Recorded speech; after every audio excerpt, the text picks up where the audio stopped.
నమస్తే గోల్గా తెలుగు సినిమా ముచ్చట్లు కార్యక్రమానికి స్వాగతం. ఈనాటి కార్యక్రమంలో భాగంగా మనం సంపూర్ణ రామాయణం గురించి ముచ్చటించుకుందాం.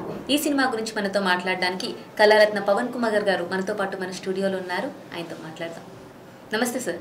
నమస్తే అమ్మా. మనకు తెలిసిందే సంపూర్ణ రామాయణం చిన్న నుంచి పెద్ద వరకు అందరూ చూసిన సినిమా, అందరికీ తెలిసిన స్టోరీ. నేను కూడా ఈ సినిమా చూశాను. మరి మరోసారి మన ప్రేక్షకుల కోసం మీరు సంపూర్ణ రామాయణ సినిమా గురించి చెప్పండి. ముందుగా ఓల్గా ప్రేక్షకులందరికీ పవన్ కుమార్ హృదయపూర్వక నమస్కారాలు. సంపూర్ణ రామాయణం 1972 సంవత్సరంలో వచ్చింది. బాపు గారు దీనికి దర్శకుడు. ఆయన తీసినటువంటి మొట్టమొదటి పౌరాణిక సినిమా ఇది సంపూర్ణ రామాయణం. దీని నిర్మాత నిడమర్తి పద్మాక్షి గారు. దీనికి రచన అంటే కథని కూర్చున్నటువంటి వారు ముళ్ళపూడి వెంకటరమణ. ముళ్ళపూడి వెంకటరమణ బాపు గారు ఒక కాంబినేషన్. ఈయన మాటలు రాస్తే ఆయన దర్శకత్వం చేయటం అదొక కాంబినేషన్. ఆయనే ఉంటారు, ఇంకో మనిషి ఉండే అవకాశమే లేదు. అంత చక్కటి కాంబినేషన్ వాళ్ళది. ఇక ఇందులో రాముడుగా శోభన్ బాబు వేశాడు. మొట్టమొదటిసారిగా పూర్తిగా పెద్ద రోలు, పౌరాణిక పెద్ద రోలు హీరోగా వేయటం, కథానాయకుడిగా వేయటం, ఇది ఆయనకు మొదటి అవకాశం. ముందు కొంచెం భయపడ్డాడు శోభన్ బాబు. ఎన్టీ రామారావు గారు అక్కడ ఉన్నారు, సూపర్ డూపర్ యాక్టర్, సీనియర్స్, ఎటువంటి యాక్టర్స్ వాళ్ళని చూసి నేర్చుకున్న వాళ్ళే వీళ్ళంతా. మరి నేను వేయడం ఏంటి అంటే బాబు గారు ధైర్యం చెప్పి తీయించారు. రాముడుగా శోభన్ బాబు వేశాడు. సీతగా చంద్రకళ వేసింది. చంద్రకళ ఆవిడ కళ్ళు నిజంగా చంద్రుడు వన్నెలాగే ఉంటాయి. ఆ పేరుకు తగ్గ మనిషి ఆమె. చాలా చక్కగా సౌమ్యంగా ఉంటుంది. సీత లాంటి పాత్రలకి ఆమె చాలా చక్కగా సరిపోయింది. సీత క్యారెక్టర్ చాలా వేసింది చాలా సినిమాలు. ఇక రావణాసురుడుగా ఎవరేస్తారో తెలుసా నీకు? గుర్తుందా? గుర్తులేదు సార్, చాలా రోజులు. అలనాటి కరెక్ట్, అలనాటి ఏమనాలి, ఆయనకి రాని బిరుదు లేదు అన్నట్లు బిరుదులు ప్రజలు ఎన్ని రకాల బిరుదులు ఇచ్చారు ఆయనకి. ఆయనే ఎస్వి రంగారావు. ఆయన చేయలేనటువంటి రోల్ లేదు ఆయనకి. ఎంత ఫేమస్ అంటే ఇంటర్నేషనల్ ఫిలిం ఫెస్టివల్ జకార్తాలో జరిగిన చోట నర్తనశాల అనే సినిమాలో కీచకుడు పాత్ర వేసినందుకు ఆయనకు బెస్ట్ యాక్టర్ అవార్డు వచ్చింది. ఇంటర్నేషనల్ లెవెల్లో ఆ లెవెల్లో రికగ్నిషన్ రావటం ఇండియన్ యాక్టర్కి ఆ టైంలో, అందులో తెలుగు వాళ్ళకి రావడంలో ఎస్వి రంగారావు గారు అంటే నిజంగా గర్వకారణం. అటువంటి మహానుభావుడు రావణాసురుడు వేషం వేశాడు. ఈ పౌరాణిక సినిమాల్లో ఈ ప్రతినాయక అంటే విలన్ రోల్స్ అన్నీ కూడా ఎస్వి రంగారావు గారే వేసేవారు చాలా వరకు. ఇక దశరథుడుగా అంటే రాముడి తండ్రిగా ఎప్పుడు కూడా ఆ పాత్రకి బ్రహ్మాండంగా సరిపోయేటటువంటి గుమ్మడి వెంకటేశ్వరరావు గారు. ఆయన షార్ట్ నేమ్లో గుమ్మడి అని పిలుస్తారు. గుమ్మడి. దశరథుడి భార్యగా ముగ్గురు కదా భార్యలానికి, జమున, పండరీబాయ్, హేమలత వేశారు. తర్వాత ఇంకా మిగిలిన పాత్రలో చిత్తూరు నాగయ్య, మిక్కిలినేని ఉన్నారు. ఇంకొక ముఖ్యమైనటువంటి క్యారెక్టర్ ఉంది ఇందులో, అదే శబరి అనేటటువంటి క్యారెక్టర్. ఆ శబరి తెలుసుగా, ముసలామె. ఆ రోల్కే ఆవిడ ఉందా అన్నట్లుగా ఉండేది ఆ రోజుల్లో. ఆవిడ పండరీబాయి. ఆవిడ కన్నడ నటీమణి. తెలుగులో కూడా చాలా వేశారు. తెలుగులో కూడా ఆవిడే మాట్లాడుతుంది. ఆ రోజుల్లో ఎవరైనా సరే వాళ్ళే చెప్పుకోవాలి. ఏ భాష నుంచి ఒకవేళ వచ్చిన వాళ్ళైనా వాళ్ళే చెప్పుకోవాలి, వేరే వాళ్ళు చెప్పటం అనేది లేదప్పుడు. మరి ఈ సినిమాకి మ్యూజిక్ ఎవరో గుర్తుందా? కేవి మహాదేవన్. ఆయన్ని మామ అని పిలిచేవారు. ఎందుకు మామ అంటే ఒక పాట ఉంది, మామ మామ మామ ఏమే భామ. ఈ పాట ఆయన అంత బాగా చేశాడు కాబట్టి ఎందుకంటే మామ ఆయన అట్లా పిలుచుకునేవారు, మామ. కేవి మహాదేవన్ గారు. మరి ఇందులో కూడా అటువంటి ఒక గొప్ప పాట ఏమైనా ఉందా అని అడుగు. మరి కేవి మహాదేవన్ గారికి మామ అని పేరు తెచ్చింది మామ పాట. మరి ఈ సినిమాలో అలాంటి గొప్ప పాట, అంత మంచి పేరు తెచ్చిన పాట ఏదైనా ఉందా సార్? ఉంది. నేను పాడగానే నువ్వు ఎస్ విన్నాను అంటావో లేదో చూస్తాను.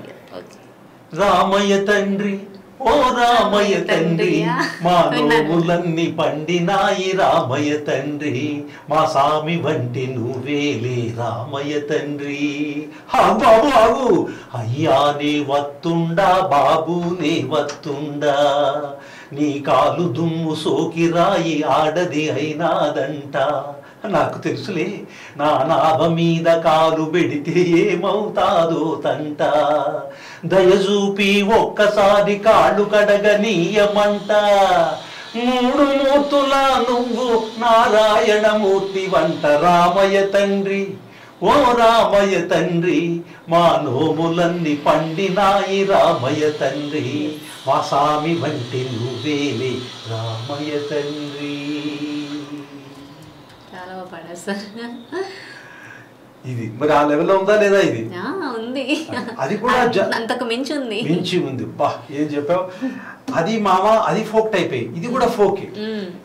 ఇది ఎవరు పాడతారంటే సినిమాలో గుహుడు అనేటటువంటి క్యారెక్టర్ పాడతాడు. గుహుడు ఎవరంటే ఆ అడవిలో కోయవాడు. నదిని దాటించడానికి ఈ గుహుడి సాయం తీసుకుంటాడు రాముడు. నదిని దాటిస్తాడు తన పడవలో ఈ గుహుడు. అప్పుడు పాడతాడు ఈ ప్రాసెస్ లో ఈ పాట. రాముడు అనగానే సీత మనకి ఎలా గుర్తొస్తుందో శబరి కూడా మనకు అంతే వెంటనే గుర్తుకొచ్చే పేరు.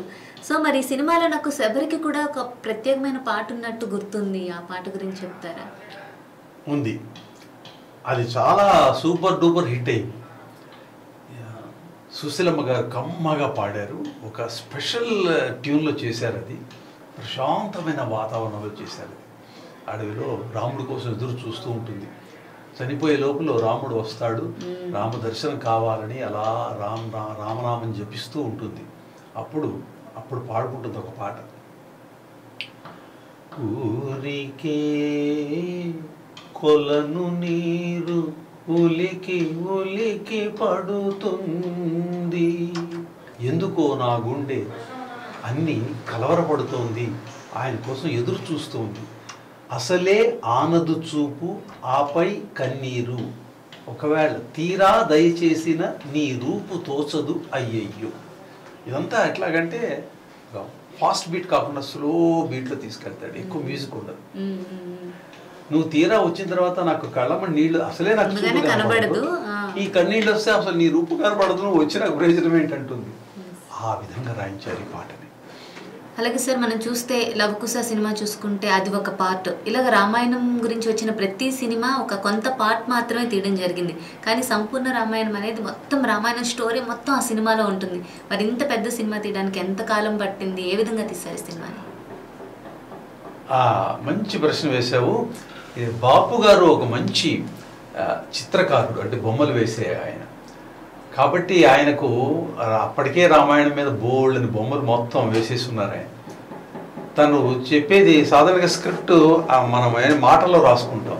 ఈయన బాపు గారు అట్లా మాటల్లో రాసుకునేవారు కాదు, బొమ్మల్లో రాసుకునేవారు. ఈ సన్నివేశం ఇలా ఉంటుంది, ఇక్కడ ఈ బొమ్మ, దీని ప్రకారమే అక్కడ సన్నివేశం తీస్తాం. అంతా ఎంత కష్టమైన పని కదా సార్. చాలా కష్టం. ఆయనకి తేలిక, మనకి కష్టం. ఆయనకి తేలిక, ఆయనకి అదే తేలిక. అయితే సంపూర్ణ రామాయణం అంటే కానీ నిజంగానే మొత్తం చాలా కష్టం. ఎక్కడ కట్ చేయాలి, ఎక్కడెక్కడ తీసుకోవాలి, అందులో అందేవేశ్వరి చేయి. ఇది మూల రామాయణంలో ఎలా ఉందో అలాగే తీశారు కాబట్టి వివాదాలకు అసలు తావే లేదు. చక్కగా రాముడు పుట్టినప్పటి నుంచి జరిగేవన్నీ ఏవైతే ముఖ్యమైన ఘట్టాలు ఉంటాయో అవన్నీ టకటక ఒక పాట పెట్టడం, ఆ పాటలో ఈ దశరథుడికి పిల్లలు పుట్టడం, పసిపాపలు, ఆ పాటలోనే ఒక చరణంలో పసిపాపలు, రెండో చరణంలో పిల్లలు, ఇంకా దానిలో యువకులు. ఒక పాట అయ్యేటప్పటికి మొత్తం పెద్దవాళ్ళు అయిపోతారు. అంటే 3 నిమిషాల పాటలో పసిపాపల నుంచి శోభన్ బాబు స్టేజ్ దాకా, అంటే పెద్దవాళ్ళు అయిపోయే వరకు, యువకుడు అయిపోయే వరకు, అలా ఆ విధంగా దీన్ని మలుచుకున్నారు కాబట్టి తీయగలిగారు. అలా మర్చుకుంటూ వెళ్ళిపోయారు ముఖ్యమైన ఘట్టాలన్నీ చూసుకుంటూ. అయితే ఇందులో ఎస్వి రంగారావు గారు ఉన్నారు కాబట్టి ఆయనకి హనుమంతుడికి అంగదుడికి మధ్య పద్యాలు ఉంటాయి. అది మాధవపెద్ది గారు, ఘంటసాల గారు పాడతారు. ఆ సన్నివేశాలు కానీ, ఆ యాక్టింగ్ కానీ మనం మళ్ళీ చూడొచ్చు, ఎన్నిసార్లైనా చూడొచ్చు. ఆ విధంగా ఉంటాయి. ఈ సినిమాని ముందుకి తీసుకెళ్లడంలో పాటలు ఈ సినిమాలో బాగా ప్రముఖ పాత్ర వహించాయి. రాముడు ఒక చోటు నుంచి ఒక చోటికి వెళ్ళిపోతున్నప్పుడు అలా వెళ్తున్నాడు అని చెప్పడానికి మళ్ళీ పాటనే తీసుకున్నారు, పాట రూపంలో.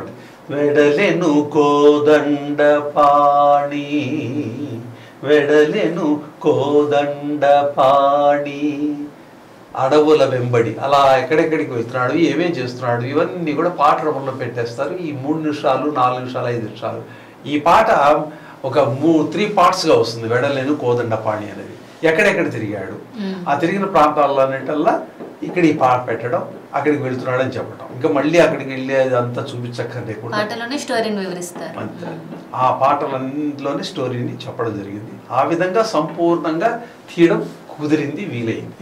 ఇంకా ఇందులో ఒక మంచి ఘంటసాల గారి పద్యం ఉంది. అంతా అయిపోయిన తర్వాత, పట్టాభిషేకం అయిపోయిన తర్వాత వశిష్ఠ మహాముని ఆయన పద్యం పాడతాడు.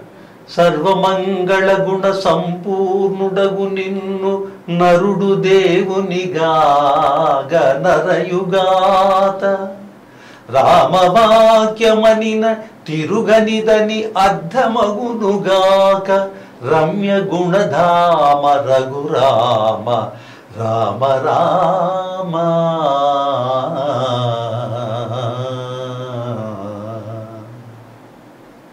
ఇది అద్భుతమైనటువంటి పద్యం. ఘంటసాల గారు ఆ రోజుల్లో పాడారు.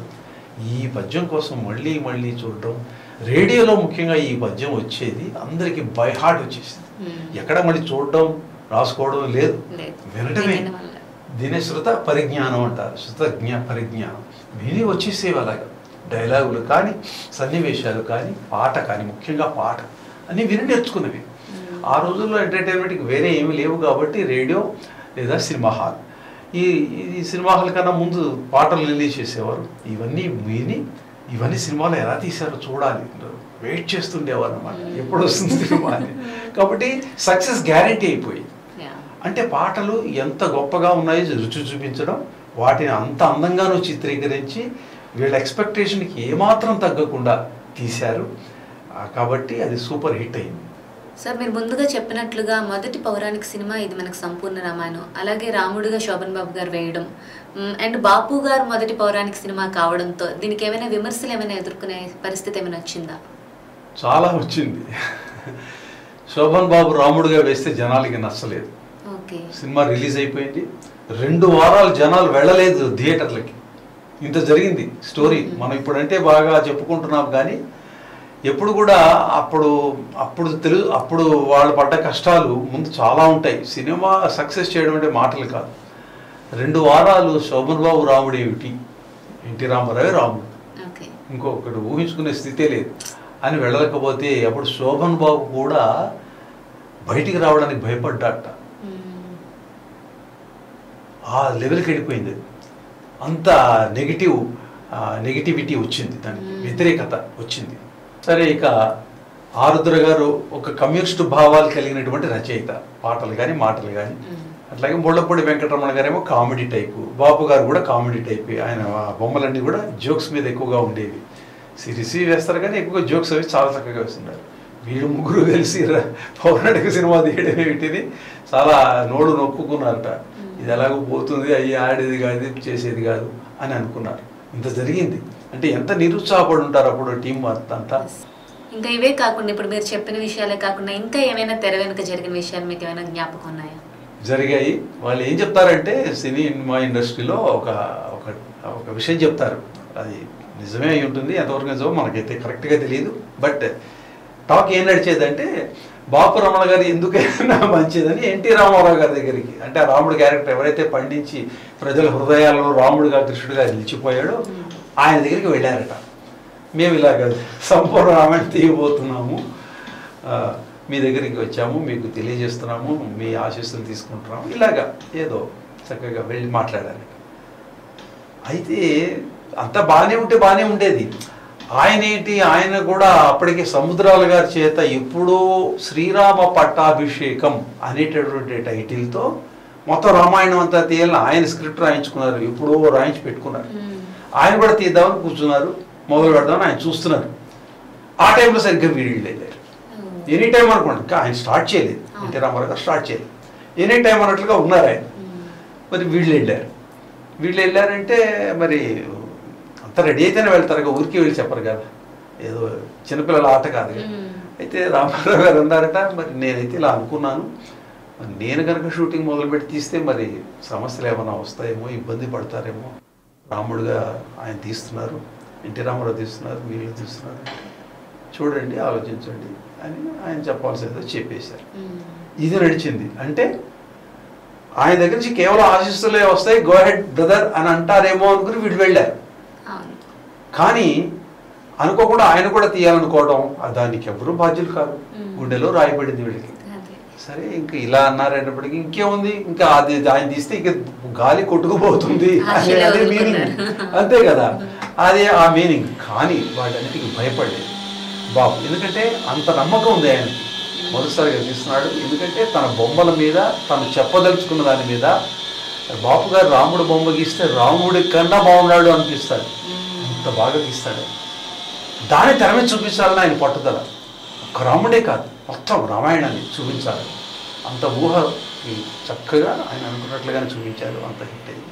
కష్టపడి చేశారు కాబట్టి ఆయన పడిన కష్టానికి ఫలితం దక్కింది, సూపర్ డూపర్ హిట్ అయింది. ఎప్పుడైతే కాస్త బాగుంది అనేటువంటి మౌత్ పబ్లిసిటీ జరిగిందో, అప్పుడు మౌత్ పబ్లిసిటీ ఒకటే ఉండేది, ఎవరైనా వెళ్ళి చూసి బాగుందని చెప్పడమే, వేరే ఇట్లాగా ఏమీ లేవు కదా. అంతే. ఎప్పుడైతే బాగుంది అని జనాలు చెప్పడం మొదలుపెట్టారో, థర్డ్ వీక్ నుంచి మంచి పుంజుకుంది. ఇంకా 100 days అలా టక్క టక్క టక్క వెళ్ళిపోయింది. అది సంపూర్ణ రామాయణం సంపూర్ణంగా హిట్ అయ్యి అందరికీ పేరు తెచ్చి మనకి ఆనందాన్ని మిగిల్చింది. Right, thank you sir, thanks for your time, చాలా చక్కగా వివరించారు, ధన్యవాదాలు.